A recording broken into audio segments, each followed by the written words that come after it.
The transport ship touched down on Earth with a heavy thud. Commander Cole sat alone in the cargo bay, away from the other soldiers who laughed and cried and called their families. He had no one to call. The war had taken 15 years of his life, and in return, it had taken everything he loved. His wife was dead.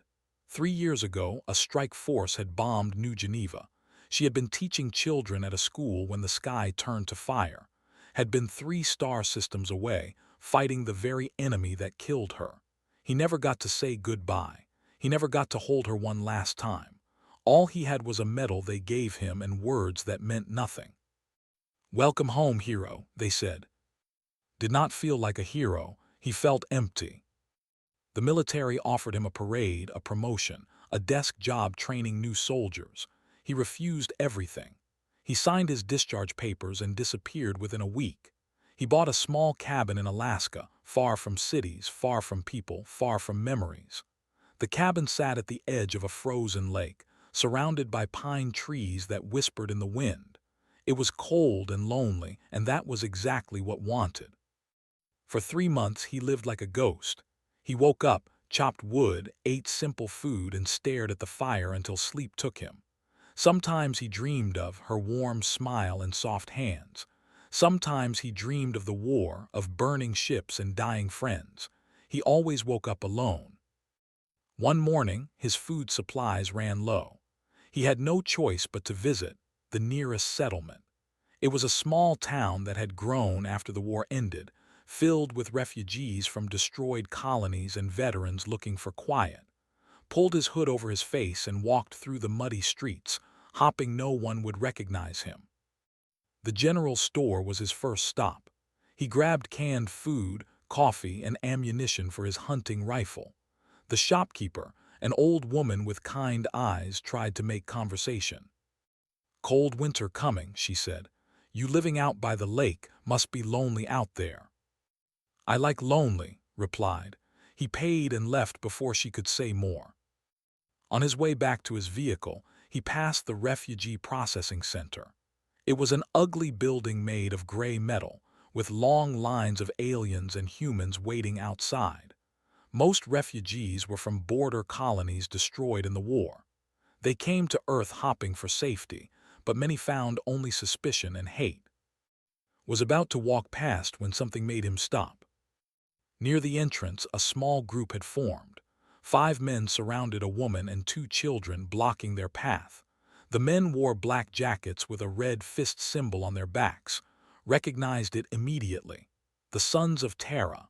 Human supremacists who blamed all aliens for the war, even those who had nothing to do with it. The woman felt his blood turn cold, had silver blue skin that seemed to glow faintly in certain light. Their eyes were large and violet, and thin bioluminescent lines ran along their arms and faces like living tattoos. They were beautiful in a strange way, like creatures from a dream. But too, they were the face of everything he had lost. His hand tightened into a fist. A ship had killed, soldiers had burned human colonies. For 15 years he had fought and killed.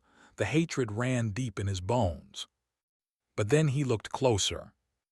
The woman was thin, far too thin. Her glow was dim, a sign of poor health.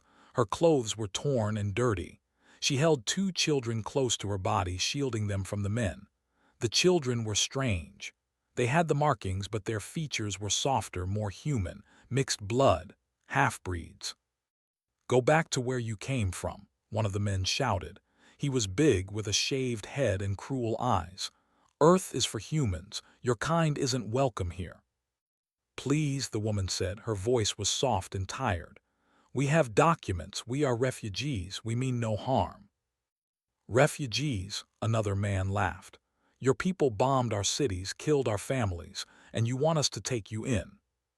The big man stepped closer. "Maybe we should teach you what happens to scum on Earth." The woman pulled her children. The little girl, maybe 6 years old, buried her face in her mother's leg. The boy, younger still, stared at the men with wide, terrified eyes. Should have walked away. This was not his problem. He owed nothing to any. Let them suffer the way had suffered. Let them know what it felt like to be helpless and afraid.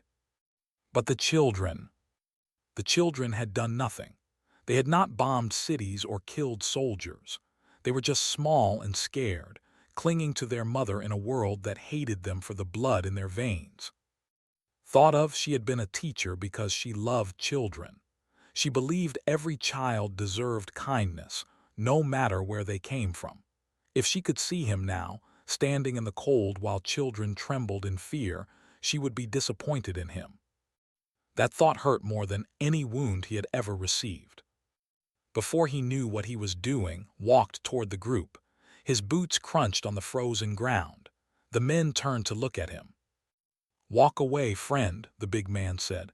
"This doesn't concern you." Stopped a few feet away. He was not a small man. 15 years of war had turned his body into a weapon, all hard muscle and scars. His eyes were the color of winter storms, and they held no warmth. "Leave them alone," he said. His voice was quiet but firm. The big man laughed. "You defending alien trash. What are you, some kind of lover?" "I'm a man who fought in the war while you were probably hiding under your bed," replied. "I killed more than you've ever seen. I have the medals to prove it." He pulled back his sleeve, revealing the coalition tattoo on his forearm, the mark of the 14th Assault Division, one of the most decorated units in the entire war. The men's faces changed. They knew that symbol. Everyone did. "Now," continued, "you can leave these people alone, or you can find out why they called us the—" For a long moment, no one moved. Then the big man spat on the ground and stepped back. "This isn't over," he muttered. "Come on, boys." The group retreated, throwing hateful looks over their shoulders. Watched them go until they disappeared around a corner. Then he turned to the woman. She stared at him with those large violet eyes, filled with confusion and fear, and something that might have been hope. "Thank you," she whispered. Looked at her, then at the children. He did not know what to say. He did not know why he had helped them. He only knew that for the first time in months he felt something other than emptiness. And he was not sure if that was a good thing or a curse. Stood in the cold street, staring at the woman and her children. He should have walked away. He had done his good deed. There was no reason to stay. But the woman looked like she might collapse at any moment. The children were shivering, and the refugee center behind them had a line that stretched for hours. "Do you have somewhere to go?" asked. The woman shook her head slowly. "We have been waiting for 3 days. They say our documents are not complete. We sleep outside the center at night." 3 days in this cold, with children. Cursed under his breath. This was not his problem. He repeated those words in his head like a prayer. This was not his problem. "Come with me," he heard himself say. The woman's eyes widened. "What?" "My cabin, it's warm. You can stay until your documents are fixed." The words came out before he could stop them. Just temporary, a few days. She hesitated. Her arms tightened around her children. Understood. He was a stranger, a human stranger who had just admitted to killing her people. "I'm not going to hurt you," he said quietly. I can't leave children out in this cold." The little girl looked up at her mother. "Mama, I'm hungry," she whispered.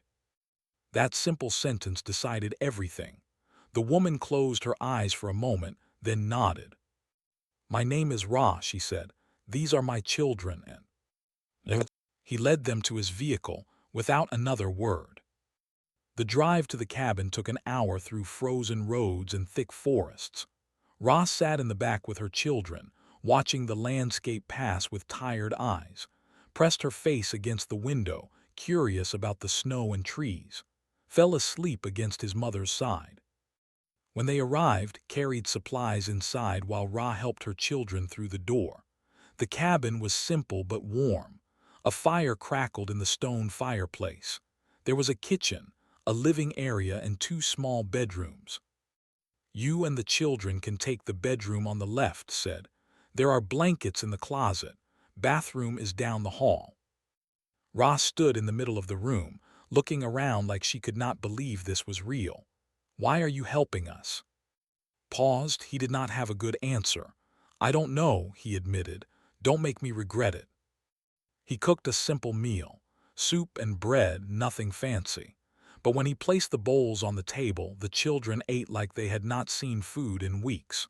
Ra watched them eat, tears forming in her eyes, though she quickly wiped them away. After dinner, sat by the fire while Ra put the children to bed. When she returned, she sat across from him, her hands folded in her lap. You want to know who we are, she said. It was not a question. Only if you want to tell me. Ra was silent for a long moment. The fire painted shadows on her silver-blue skin, making her bioluminescent markings flicker like distant stars. I was a scientist, she began. With the research collective. I studied life on different worlds. I never wanted war. Many of us did not want war. Said nothing. He had heard this before. Everyone claimed they never wanted the war. When the fighting started, some of us tried to stop it. We shared information with human forces. We sabotaged weapons. We helped prisoners escape. Her voice grew heavy with memory. The government called us traitors. They hunted us like animals. She looked at her hands. I was assigned to a detention facility, prisoners of war, humans. I was supposed to study their biology, find weaknesses our military could exploit. His jaw tightened. I refused, Ra continued. Instead, I helped them. I healed their wounds. I gave them extra food, and when I could, I helped them escape. She met his eyes. One of them was named David. He was a lieutenant captured during the battle of. He was broken when he arrived. Beaten, starved, losing hope. I nursed him back to health over 6 months. We talked. We shared stories of our worlds, and somewhere in that darkness we fell in love. Felt something shift in his chest. He had not expected this. David was the father, he said quietly, the children's father. Ron nodded. When I became pregnant, we knew we had to run. David planned everything. He found a way off the planet, a refugee transport heading for human space. But the night we escaped, enforcers found us. Her voice cracked. David stayed behind to give us time. He fought them alone and I could reach the ship. I was holding our daughter in one arm and our unborn son inside me. The last thing I saw was David running toward the enemy, drawing their fire away from us. Tears fell down her cheeks now, glowing faintly like liquid light. He died for us. A human died for and their mixed-blood children, and I have spent every day since then trying to give his children the life he wanted for them. Sat in silence. The fire crackled and popped. Outside, the wind howled through the trees. He thought about all the hatred he had carried for so long. He thought about a man named David who had loved an alien woman enough to die for her. The children said finally, do they know? Remembers a little. She was only 3 when we escaped, was born during the journey. He never met his father. Ra wiped her eyes. I tell them stories about how brave he was, how much he loved them. Stood up and walked to the window. The lake was frozen solid under the moonlight, a sheet of silver in the darkness. My wife died in the war, he said without turning around. Bombing New Geneva 3 years ago. He heard Ra's sharp intake of breath. I blamed your entire species. I wanted every dead. For years, that hatred was the only thing keeping me alive. He turned to face her. But you're not the ones who killed her. Your children aren't the ones who killed her. And a man who sounds like a damn hero died to protect you. Ra stared at him, uncertain what to say. Stay as long as you need, said. I'll help you get your documents sorted out. After that, you can go wherever you want. Why, she asked again. After everything your people suffered, after everything you lost, why help us? Thought about it for a long time. Because my wife would have wanted me to, he said finally. Because hatred is exhausting, and because those kids deserve a chance. He walked toward his bedroom. At the door he paused. Good night, Ra. Good night. He closed the door behind him and sat on his bed in the darkness. For the first time in 3 years, the emptiness in his chest felt a little bit smaller. He did not know if that was healing or madness, but for now, it was enough. Days turned into weeks. The temporary arrangement became something more permanent, though neither nor Ra spoke about it directly. The cabin that had felt like a tomb now felt like something else, something alive. Taught how to fish through a hole in the frozen lake. The girl was a quick learner, patient and observant. Her violet eyes would focus on the water with intense concentration, and when she caught her first fish, her laughter echoed across the ice. It was a strange sound in his ears. He had forgotten what children's laughter sounded like. Was more difficult. The boy was quiet and fearful, jumping at loud noises and hiding behind his mother whenever moved too quickly. Ra explained that he had grown up in refugee camps and transport ships, always running, always afraid. He had never known safety. But slowly, day by day, the boy began to trust, would sit by the fire and whittle small wooden toys. He never offered them directly to, he just left them on the table and walked away. By morning, they would be gone, clutched in small hands. Ra worked on getting their documents approved through the refugee system. She made calls, filled out forms, and dealt with bureaucrats who seemed determined to make everything difficult. Watched her fight through it all with quiet strength. She never complained. She never gave up. One evening, returned from town with news. "People are talking," he said, setting down a bag of supplies. "Word got out that I'm housing." Ra's face grew pale, the men from before. "Them and others. The sons of Terra have been putting up posters, calling me a traitor to humanity." Shrugged like it meant nothing, but his eyes were hard. "Some old military friends reached out too. They're confused, can't understand why I'd help the enemy." "I'm sorry," Ra said. "We should leave. We're putting you in danger." "You're not going anywhere." His voice was firm. "Those idiots don't scare me. I've faced war fleets. A bunch of cowards in black jackets are nothing." But danger came from other directions too. 3 days later, Ra received a message on her personal communicator. Watched her face turn white as she read it. Her hands trembled. "What is it?" he asked. "They found me." Her voice was barely a whisper. "The Dominion, they have agents in human space. They know where I am." Felt cold spread through his chest. "What do they want?" "Me, dead or alive." Ra sat down heavily. "I know things, military secrets, research data, names of others in the resistance. If they capture me, they can use that information to hurt many people. And if they kill me, they send a message to every who dreams of peace." "What about the children?" Ra's jaw tightened.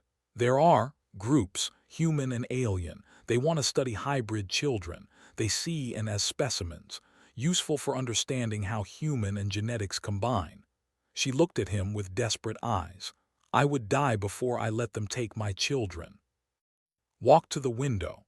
The forest outside looked peaceful, but he knew better now. Enemies surrounded them. Human extremists who wanted them dead. Loyalists who wanted them silenced. And shadowy organizations who saw the children as nothing more than laboratory subjects. He should hand them over to the authorities. Let the coalition deal with it. Walk away and return to his quiet death. But when he turned around and saw Ra's face, saw the fear she tried so hard to hide, he knew he could not do that. "Then we prepare," he said simply. That night began planning. He had been a soldier for 15 years. He had survived dozens of battles, led men through impossible situations, and learned every trick of warfare. If anyone came for this family, they would find a fortress waiting. He showed Ra how to use a human rifle. Her hands were meant for scientific instruments, but she learned quickly. Her aim was not perfect, but it was good enough. He reinforced the cabin doors and windows. He set up motion sensors around the property, hidden cameras in the trees, and trip wires in the forest that would alert them to any approach. He called in favors. old military contacts who owed him their lives, a weapons supplier who asked no questions, a hacker who could monitor communications for any mention of their location. The cabin transformed from a home into a stronghold. Through it all, the children sensed the tension, became quieter, watching the adults with worried eyes, clung to his mother more than ever. One night woke to the sound of crying. He found standing outside his bedroom door, tears streaming down his face. "Bad dream," the boy whispered. "Monsters were coming." Hesitated. He did not know how to comfort children. He had never had any of his own, and he had talked about it, planned for it, but the war had stolen that future along with everything else. "Come here," he said finally. Climbed into his bed and curled up beside him, small and warm and trembling. Lay still, unsure what to do. Then slowly he put his arm around the boy. "The monsters won't get you," he said quietly. "I won't let them." Looked up at him with large, trusting eyes. "Promise." "Promise." The boy fell asleep against his side. Stayed awake, staring at the ceiling, feeling the weight of that promise settle on his shoulders. In the morning, Ra found them like that. She stood in the doorway, watching with an expression could not read. "He has nightmares about his father," she said softly. "He doesn't remember David, but he knows something is missing, some presence that should be there." Sat up carefully, trying not to wake. "I'm not trying to replace him." "I know," Ra smiled, sad and gentle. "But you're the first man he's trusted since we fled. That means something." Later that day, gathered everyone in the living room. "Listen carefully," he said. "Things are going to get dangerous soon, but I've spent 15 years learning how to fight, and I'm going to use everything I know to protect this family." Looked at him with serious eyes. "Are we your family?" Paused. He looked at Ra, at sleeping on the couch, at this little girl who had already seen too much hardship in her short life. "Yeah," he said, surprising himself. "I guess you are." Ra reached out and touched his hand. Her skin was cool against his, smooth and faintly glowing. She did not say anything. She did not need to. Outside, the wind picked up, howling through the trees like a warning. Storm clouds gathered on the horizon, dark and heavy with snow. Watched them come and thought about the battles ahead. He had lost one family to this war. He would not lose another. They came on a night when the snow fell thick and heavy, had been expecting them for days. His sensors detected movement in the forest an hour before midnight. 30 heat signatures, moving in a wide circle to surround the cabin. He woke Ra with a touch on her shoulder. She was instantly alert, her bioluminescent markings pulsing with anxiety. "They're here," said quietly. "Get the children to the safe room." The safe room was a reinforced space beneath the cabin's floor, hidden under a heavy rug. Had stocked it with food, water, and a communications device. If the worst happened, Ra could seal herself inside with the children and call for help. But had no intention of letting things get that far. He had prepared for this moment. Every trap was set. Every defensive position was planned. The Sons of Terra thought they were attacking a lone cabin with a single defender. They were wrong. Moved through the cabin like a ghost, checking his weapons and positions. He had set up 3 defensive points, each with clear firing lines and escape routes. The forest around the cabin was laced with tripwires connected to flashbang grenades. Motion-activated lights would blind anyone who approached too quickly. Through the window, he watched dark figures emerge from the tree line. They wore tactical gear and carried military-grade weapons. Someone had been supplying them with equipment far beyond what ordinary criminals could afford. The big man from was leading them, recognized his silhouette. "Listen up," the man shouted through a megaphone. "We know you're in there, Cole. Hand over the alien filth and we'll let you live. You have 5 minutes." Smiled grimly. He picked up his own radio and transmitted on an open frequency. "You have 30 seconds to leave my property," he said calmly. "After that, I start shooting." Laughter crackled through the radio. 1 man against 30. You're insane. 1 against 30 amateurs, corrected. I've faced worse odds. The laughter stopped. Counted down silently. When he reached 0, he triggered the first trap. A massive flash of light exploded on the eastern approach. 3 men screamed, temporarily blinded. Before they could recover, opened fire from the window, dropping 2 with precise shots. The others scattered into the trees, panicking. The battle had begun. What followed was in defensive warfare. Had spent 15 years learning how to survive against superior numbers. He had fought in trenches on frozen moons, in ruined cities, in asteroid fields where death came from every direction. These men were not soldiers. They were thugs with guns. He never stayed in one position long. Fire 3 shots, move, fire again from somewhere unexpected. The attackers never knew where he was. Every time they regrouped, another trap would trigger. Flash grenades, noise makers, smoke bombs turned the peaceful forest into a nightmare of confusion and fear. But they had numbers, and some of them were learning. After an hour, they began to coordinate better. They moved in teams, covering each other, advancing slowly toward the cabin from multiple directions. Fell back to his second defensive position, breathing hard. His ammunition was running low. He had wounded several attackers and killed at least 4, but there were still too many. Then something unexpected happened. The basement door opened and appeared. His heart nearly stopped. Get back inside. I can help, the girl said. Her violet eyes were glowing brightly in the darkness. I can see them, all of them. My eyes work different in the dark. Hesitated. Using a child in combat went against everything he believed, but was already pointing toward the window. 3 men behind the big pine tree, 2 more by the frozen stream. 1 is trying to climb the hill on the left. Her information was precise, perfect.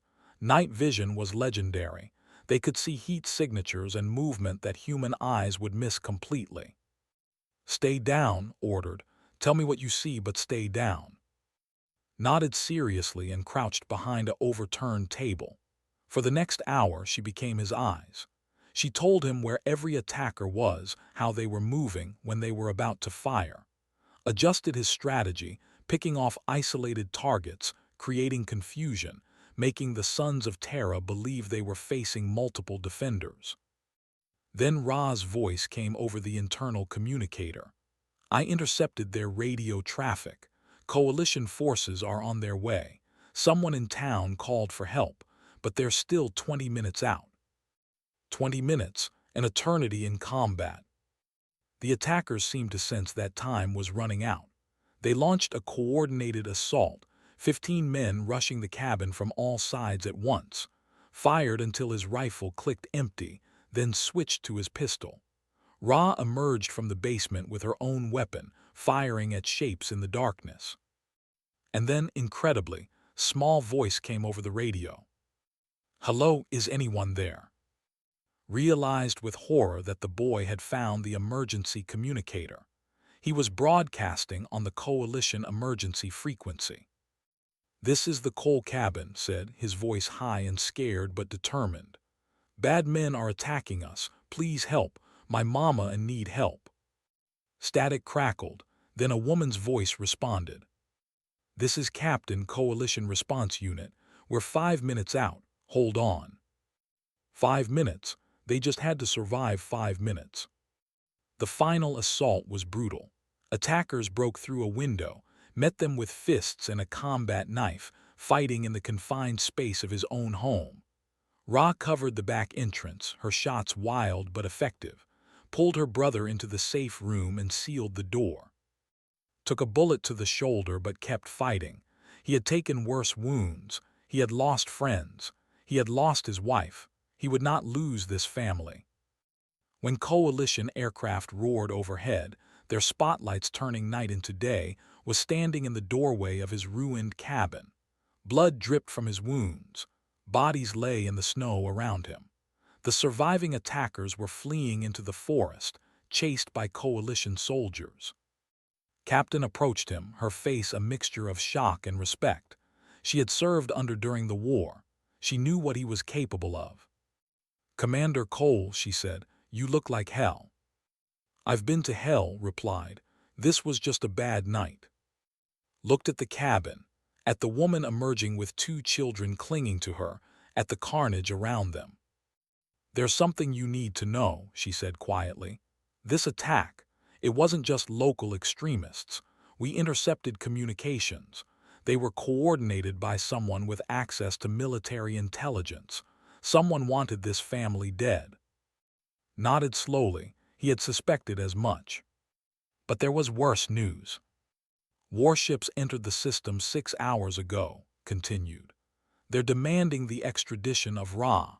If we don't hand her over, they're threatening to consider it an act of war." Looked at Ra.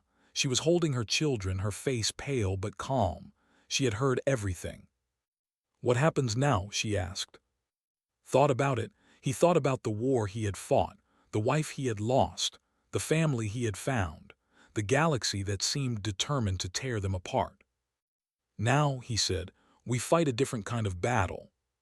He turned to, "I want to address the Coalition Council and the diplomatic envoy, both of them." "That's impossible," said. "You're a retired commander. You don't have that kind of authority." Smiled grimly. "I'm a who just defended an alien family against impossible odds. I'm a symbol now, whether I like it or not. They'll listen." He looked back at Ra and the children, was watching him with those serious violet eyes, was clinging to his mother but looking at like he was something more than human. "I made a promise," said quietly. "The monsters won't get them, and I always keep my promises." The Coalition Council chamber was enormous. Holographic displays covered the walls, showing representatives from dozens of human colonies. In a separate section, the diplomatic envoy sat in shimmering robes, her silver face expressionless. The galaxy's attention was focused on this room. Cole stood at the center, wearing his old military dress uniform for the first time in years. The medals on his chest caught the light. His wounded shoulder ached, but he stood straight and tall. Ross sat behind him with end. The children were quiet, understanding somehow that this moment was important. "Commander Cole," the council president began, "you have requested to address this assembly regarding the extradition request for the refugee Ra. This is highly irregular." "These are irregular times," replied. His voice carried across the chamber, strong and clear. "I'm not here as a commander. I'm here as a man who lost everything to the war and found something unexpected in its ruins." He turned to face the envoy. 3 years ago, a strike force destroyed New Geneva. My wife was among the dead. For years, I hated your entire species with everything I had. That hatred was the only thing keeping me alive." The envoy's expression remained neutral, but something flickered in her violet eyes. "Then I met Ra and her children, children whose father was a human soldier named David. He died protecting them. He loved a woman enough to sacrifice everything." Paused, "And I realized something. The war wasn't fought between species. It was fought between people who wanted peace and people who wanted power. Ra risked everything to help human prisoners. David died to save an alien family. They were on the same side, the right side." Murmurs spread through the chamber. "The Dominion wants Ra silenced because she represents something dangerous to them. Hope. The possibility that Inhumans can love each other, build families together, create something new." Looked at the children. "And are that future, half human, half, belonging to both worlds." He faced the council directly. "I'm invoking the right of sanctuary, an ancient human tradition. When someone seeks protection at your door, you don't turn them away to face death. You stand with them." The council president frowned. "That's a symbolic tradition with no legal standing in interstellar law." "Then let's give it legal standing." Took a deep breath. "I'm adopting and as my children under coalition law, and I'm proposing marriage to Ra." Gasps echoed through the chamber. Ra's eyes went wide. Even the envoy showed surprise. If this council approves, continued, they become my legal family, coalition citizens. Any action against them is an action against a decorated war hero and his dependents. The Dominion would be demanding the extradition of a human veteran's wife and children.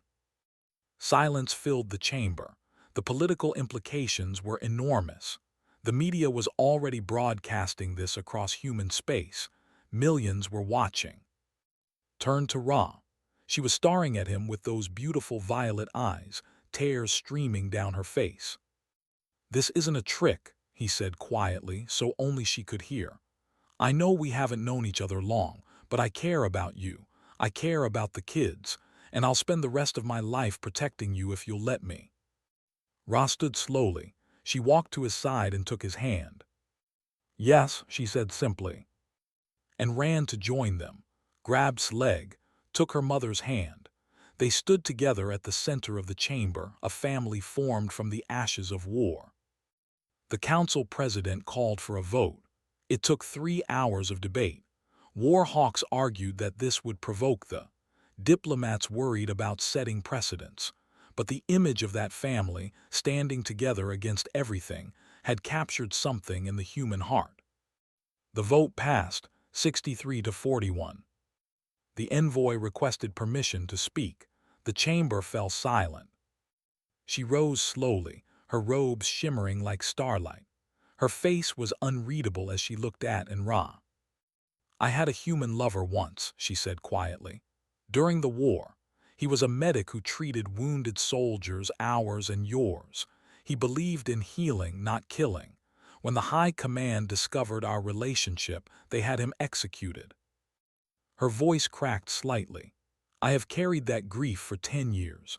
I have watched this war destroy countless lives on both sides, and I have wondered if peace was ever possible." She looked at the family, standing at the center of the chamber. "Today I see something I never expected. A human who lost everything to our people, choosing to protect a woman and her children. Not for politics, not for strategy, for love." The envoy straightened. "I will abstain from the extradition vote, and I will recommend to my government that Ra be granted amnesty, not because of legal arguments, because some things matter more than old hatreds." The chamber erupted in noise. Reporters shouted questions. Representatives argued, but barely heard any of it. He was looking at Ra, at the children, at this family he had somehow built from grief and unexpected hope. 2 years passed. The cabin by the frozen lake had changed. New rooms had been added. A workshop where taught to build things.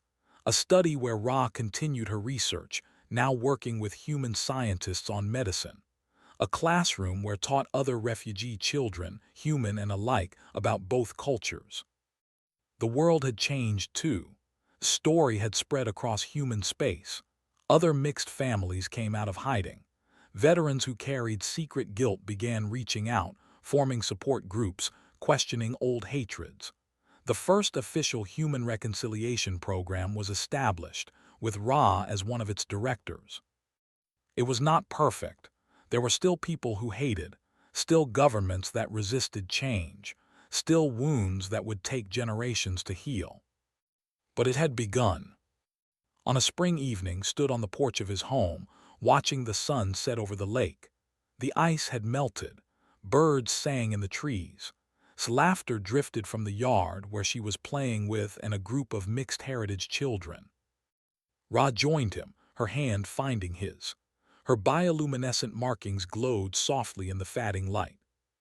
"You know," she said, "when I first saw you in that refugee center, I thought you would kill me." Nodded slowly. "I thought about it."